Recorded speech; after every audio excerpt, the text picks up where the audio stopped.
ലോക്സഭാ തെരഞ്ഞെടുപ്പിൽ മന്ത്രിയെയും മുൻമന്ത്രിമാരെയും പുതുമുഖങ്ങളെയും കളത്തിലിറക്കുകയാണ് CPM. വടകരയിൽ മുൻ ആരോഗ്യമന്ത്രി കെ ശൈലജയാണ് സ്ഥാനാർത്ഥി. കണ്ണൂരിലേക്ക് വന്നാൽ ജില്ലാ സെക്രട്ടറി MV ജയരാജൻ തന്നെ മത്സരിക്കും.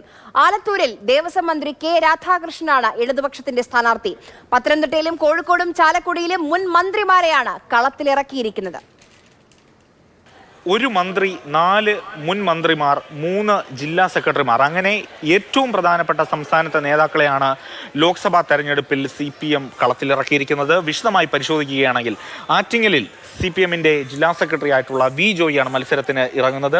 വി മുരളീധരനും അതോടൊപ്പം തന്നെ അടൂർ പ്രകാശും ആറ്റിങ്ങലിൽ സ്ഥാനാർത്ഥികളായി വന്നു കഴിഞ്ഞാൽ അവിടെ ഒരു ത്രികോണ മത്സരം, ശക്തമായ മത്സരം നടക്കുമെന്നതിൽ സംശയമില്ല. കൊല്ലത്തേക്ക് വന്നാൽ അവിടെ മുകേഷാണ് സ്ഥാനാർത്ഥിയാകുന്നത്. അതുകൊണ്ട് തന്നെ പ്രേമേന്ദ്രന് മുൻ വർഷങ്ങളിൽ ഉണ്ടായിരുന്നത് പോലെ കാര്യങ്ങൾ അത്ര എളുപ്പമാകില്ല. അതോടൊപ്പം തന്നെ ഒരു ഈഴവ നായർ സ്ഥാനാർത്ഥികൾ തമ്മിൽ മത്സരിക്കുന്നു എന്നൊരു പ്രത്യേകതയും ഈ തെരഞ്ഞെടുപ്പിൽ കൊല്ലത്തെ സംബന്ധിച്ചിടത്തോളം ഉണ്ട്. പത്തനംതിട്ടയിലേക്ക് വന്നു കഴിഞ്ഞാൽ മുൻ മന്ത്രിയായിട്ടുള്ള TM തോമസ് ഐസക്കാണ് അവിടെ ആന്റോ ആന്റണിയെ എതിരിടാൻ വരുന്നത്. ശക്തമായ മത്സരം പത്തനംതിട്ടയിൽ നടക്കുമെന്ന കാര്യം ഉറപ്പാണ്.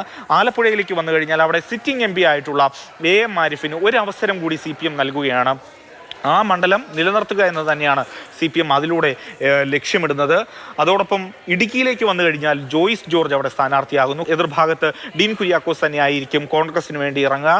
ഡീനെ പിടിച്ചു കെട്ടാൻ, ഡീനിൻ്റെ തേരോട്ടം തടയാൻ വീണ്ടും ജോയ്സ് ജോർജിനെ തന്നെ ഇറക്കുന്നു. എറണാകുളമാണ് ഒരു അപ്രതീക്ഷിത സ്ഥാനാർത്ഥി നിർണയം വന്നത്. അവിടെ KJ ഷൈനാണ് അവിടെ സ്ഥാനാർത്ഥിയായിട്ട് വരുന്നത്. ചാലക്കുടിയിലും കാര്യങ്ങൾ അത്ര കോൺഗ്രസിന് എളുപ്പമാകില്ല. കാരണം C രവീന്ദ്രനാഥ് അവിടെ സ്ഥാനാർത്ഥിയായിട്ട് വരുന്നു. മുൻ മന്ത്രി കൂടിയാണ്.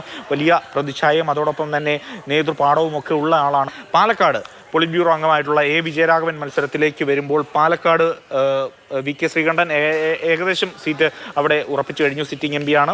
മന്ത്രിയായ K രാധാകൃഷ്ണൻ ആലത്തൂരിൽ മത്സരിക്കാൻ ഇറങ്ങുമ്പോൾ അത് UDFന് അത്ര എളുപ്പമാകില്ല. അവിടെ മത്സരം എന്നതിൽ ഉറപ്പാണ്. V വസീഫ് മലപ്പുറത്ത് ആദ്യം B അബ്ദുറഹ്മാന്റെ പേരടക്കം ഉയർന്നു കേട്ടിരുന്നുവെങ്കിൽ പോലും അവിടെ പാർട്ടി ചിഹ്നത്തിൽ ഒരു സ്ഥാനാർത്ഥി ഉണ്ടാകുന്നു എന്നൊരു പ്രത്യേകത കൂടിയുണ്ട്. മുസ്ലിം ലീഗിൽ തന്നെ ഉണ്ടായിരുന്ന, മുസ്ലിം ലീഗിൽ നിന്ന് പുറത്തു വന്ന KS ഹംസയെ തന്നെ അവിടെ സ്ഥാനാർത്ഥിയാക്കുന്നു എന്നൊരു പ്രത്യേകത കൂടി പൊന്നാനി മണ്ഡലത്തെ സംബന്ധിച്ചിടത്തോളം ഉണ്ട്. എളമരം കരീമാണ് കോഴിക്കോട് സ്ഥാനാർത്ഥിയാകുന്നത്. വടകര KK ശൈലജ തന്നെ അവിടെ സ്ഥാനാർത്ഥിയായിട്ട് വരുന്നു. എതിർഭാഗത്ത് മുരളീധരനോ മറ്റേത് നേതാവോ ആയിക്കഴിഞ്ഞാലും TP ചന്ദ്രശേഖരൻ വധവുമായി ബന്ധപ്പെട്ട വീണ്ടും ഉയർന്നു വന്ന വാർത്തകൾ സജീവ ചർച്ചയായി വടകരയിൽ നിൽക്കുമെന്നതിൽ സംശയമില്ല. അതുകൊണ്ട് KK ശൈലജ ഇറക്കി ആ മണ്ഡലം തിരിച്ചു പിടിക്കുക എന്നതാണ് CPMനെ സംബന്ധിച്ചിടത്തോളം ഉള്ള ലക്ഷ്യം. അതോടൊപ്പം കണ്ണൂരിൽ MV ജയരാജനാണ് മത്സര രംഗത്തേക്ക് ഇറങ്ങുന്നത്. ഇപ്പോൾ 3 ജില്ലാ സെക്രട്ടറിമാർ മത്സരിക്കുന്നുണ്ട്. കാസർഗോഡ് MV ബാലകൃഷ്ണൻ മത്സരിക്കുന്നു. കണ്ണൂരിൽ അതോടൊപ്പം MV ജയരാജൻ മത്സരിക്കുന്നുണ്ട്. ആറ്റിങ്ങൽ V ജോയ് മത്സരിക്കുന്നുണ്ട്. ഏതായാലും വലിയ രാഷ്ട്രീയ വിവാദങ്ങൾ നിറഞ്ഞു നിൽക്കുന്ന ഒരു കാലത്താണ് ലോക്സഭാ തിരഞ്ഞെടുപ്പ് സംഭവിക്കുന്നത് എന്നതിൽ സംശയമില്ല. കാരണം മുഖ്യമന്ത്രിയുടെ മകൾക്ക് എതിരെയുള്ള അന്വേഷണം, അതോടൊപ്പം തന്നെ ഈ ക്ഷേമ പെൻഷൻ, സാമ്പത്തിക പ്രതിസന്ധി അടക്കമുള്ള കാര്യങ്ങളൊക്കെ സജീവ ചർച്ചയാകും. ഇതിനെയൊക്കെ എങ്ങനെ CPM അതിജീവിക്കുമെന്നതാണ് ഏറെ ശ്രദ്ധേയം.